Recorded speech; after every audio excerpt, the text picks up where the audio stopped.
Salut à tous, aujourd'hui on se retrouve pour un format un peu particulier puisque c'est un off, c'est-à-dire que c'est une vidéo en dehors de mes programmes habituels. C'est quelque chose dont j'avais l'idée et je vous ai posé la question de savoir si ça vous intéressait. Et majoritairement on m'a dit oui ça nous intéresse, fais des trucs. Du coup je fais des trucs.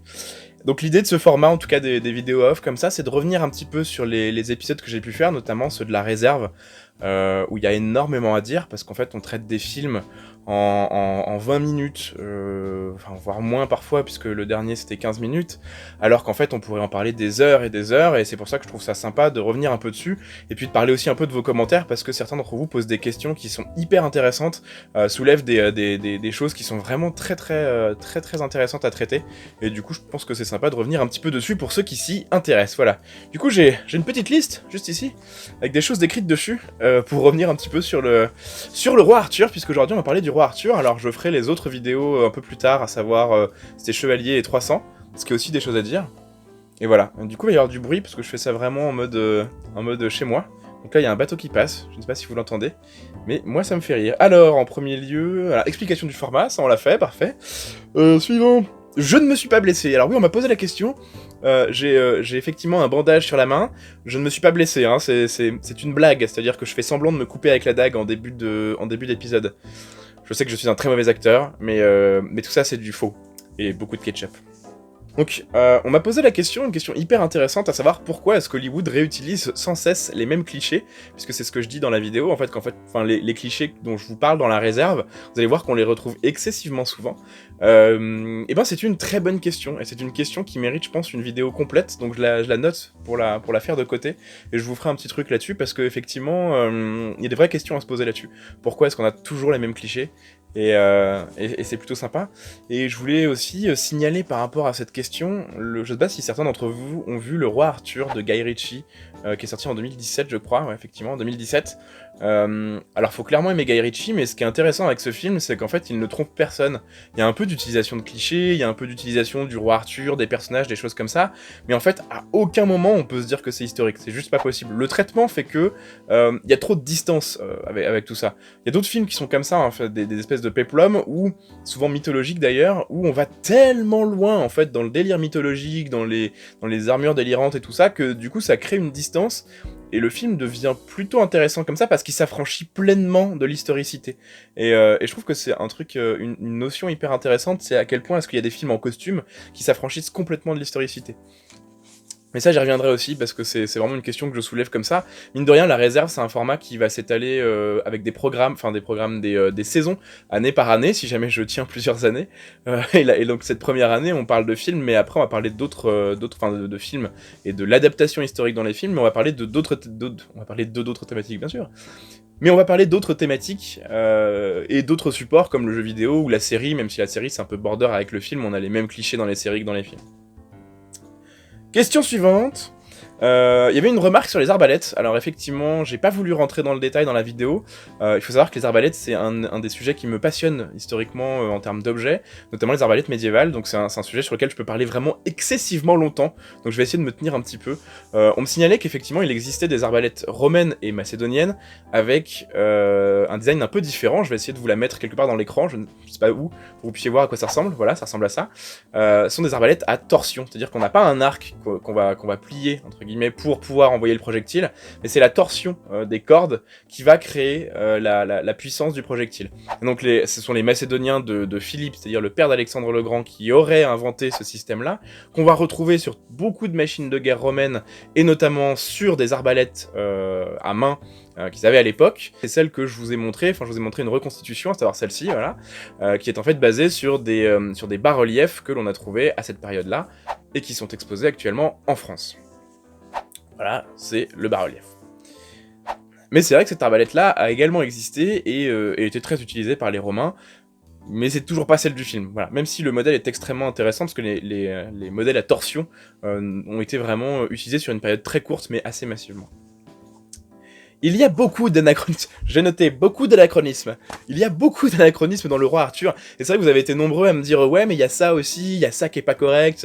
Ils ont des étriers alors qu'à l'époque ça n'existait pas. Effectivement, le problème du roi Arthur, c'est que lister les anachronismes était beaucoup plus long que ne pas les lister, en fait, et que de dire ah ça c'est bien, c'était beaucoup plus court que de dire les anachronismes. En fait, tout est anachronique dans le roi Arthur. Considérez qu'il n'y a absolument rien de juste. Comme je disais, les seules choses qui sont à peu près correctes, ce sont les armes des Pictes, de mémoire, quelques armes romaines, et encore, c'est pas vraiment... Et je crois que c'est tout. Voilà, faut arrêter. Le roi Arthur, c'est pas historique du tout. En termes d'anachronisme, il n'y a que ça, il n'y a rien qui correspond.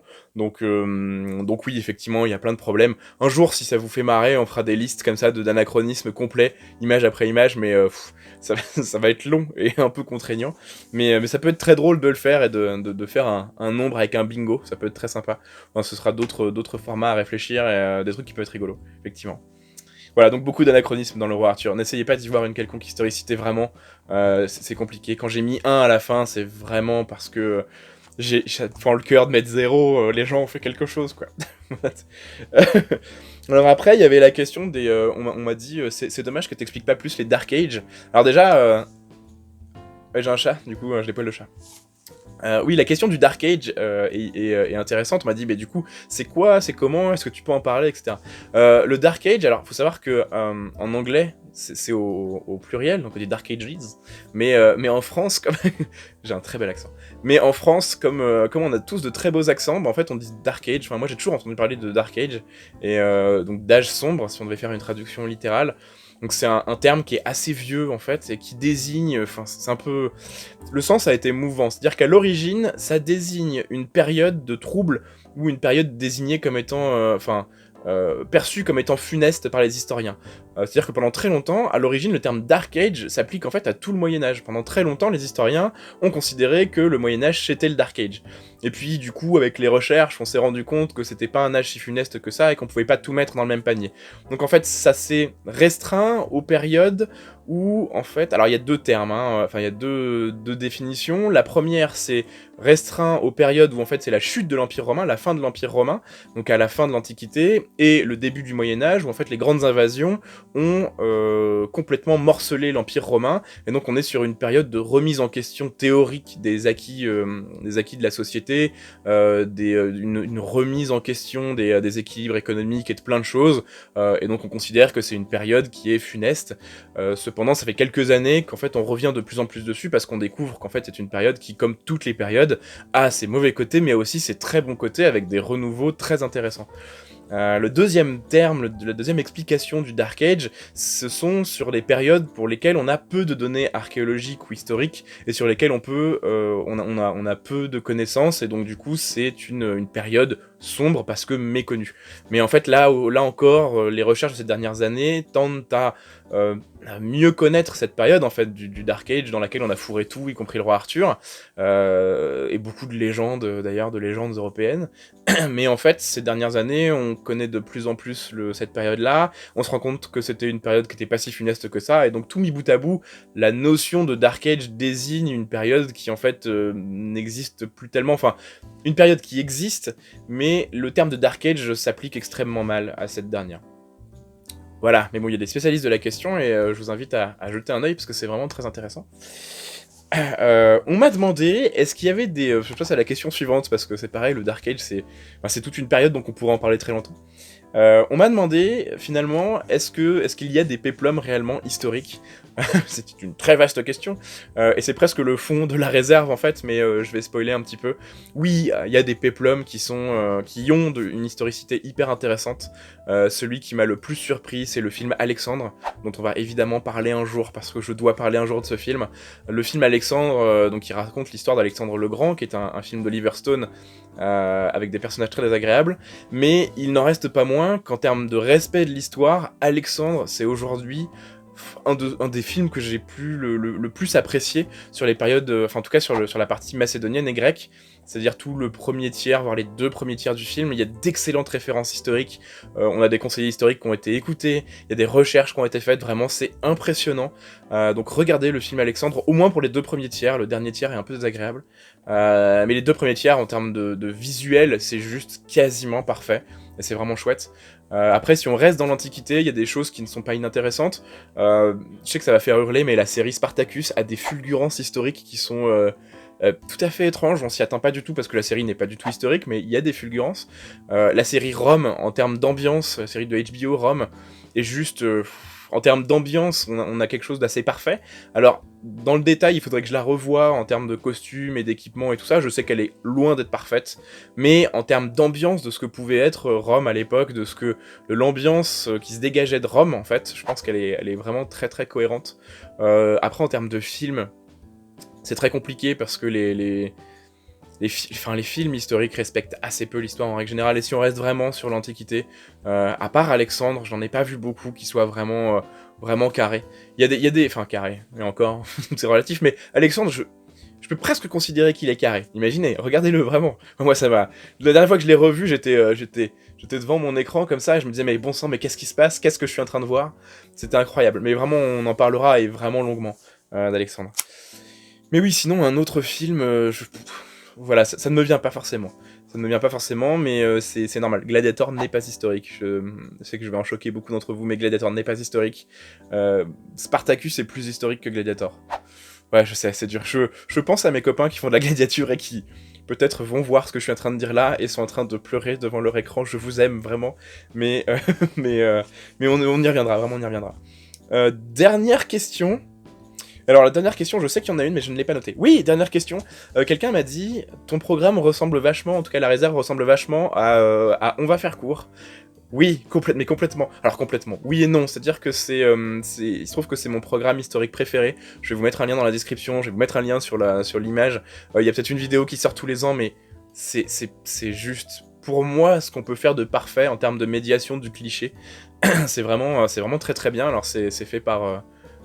enfin, c'est fait sur la chaîne de Fabien Campaner, et je sais pas si on prononce comme ça, mais c'est vraiment super. Moi j'adore, c'est-à-dire il va prendre un cliché, ils vont prendre, parce qu'ils sont plusieurs à travailler sur l'émission, ils vont prendre un cliché, par exemple les Vikings, et ils vont dérouler le cliché en essayant de casser des choses. Alors j'avais déjà mis le lien On va faire court sur les Spartiates, sur l'épisode sur 300, je pourrais le remettre sur le roi Arthur parce qu'il est vraiment très bien, je pourrais le remettre sur absolument tout ce que je fais parce que vraiment cette émission est très très bien, je vous encourage très très vivement à aller la regarder, et d'ailleurs à chaque fois que je fais un épisode de la réserve, je vais revoir l'épisode d'On va faire court qui correspond plus ou moins à la période pour ne pas faire de redites, et c'est pour ça que l'épisode sur 300 dit assez peu, enfin, se recoupe très peu avec l'épisode d'On va faire court sur les Spartiates. Je l'ai fait exprès pour que ce soit complémentaire, parce que je pense que c'est important de faire des choses complémentaires plutôt que des choses qui se sont déjà faites. Ma liste est terminée. Je vous remercie d'avoir suivi cette première vidéo off, en espérant que ça vous intéresse, en espérant que ça vous a plu. N'hésitez pas dans les commentaires des épisodes de la réserve à mettre des questions, à mettre des remarques, à mettre des choses comme ça, parce que ça permet ensemble d'y revenir un peu plus tard. Et je trouve ça intéressant de pouvoir discuter, parce que je pense que la médiation, c'est avant tout une discussion, c'est-à-dire que moi je vais vous dire des choses, et c'est intéressant que j'ai votre retour, de manière à pouvoir être vraiment dans le dialogue, dans l'échange, pour essayer d'avancer un petit peu tous ensemble sur les chemins de l'histoire. Et voilà. Et vous m'excuserez d'être complètement ébloui, j'ai utilisé mon set habituel d'histoire appliquée, et j'ai les projecteurs dans la tête comme ça. Alors que d'habitude la caméra est plus loin, et du coup j'ai l'air un peu comme ça, et voilà. Mais donc vraiment merci à tous. La chaîne a dépassé les 600 abonnés hier matin, ça fait vraiment plaisir, et voilà, j'espère que ça va continuer, qu'on va continuer de nouvelles expériences, et moi je vous promets de... Enfin, en tout cas, j'ai commencé à écrire, j'ai commencé à tourner, j'ai des choses qui sont prévues, qui devraient être hyper intéressantes. Demain, je tourne mon premier format de reportage et d'interview, j'espère aussi que ça va vous intéresser, et voilà. Tout ça pour dire qu'on se retrouve très vite, et pour de nouvelles aventures historiques. À bientôt. Salut. Et je vais boire mon thé, parce que j'aime le thé. Le thé, c'est bon. C'était de la fausse poussière, pour le casque.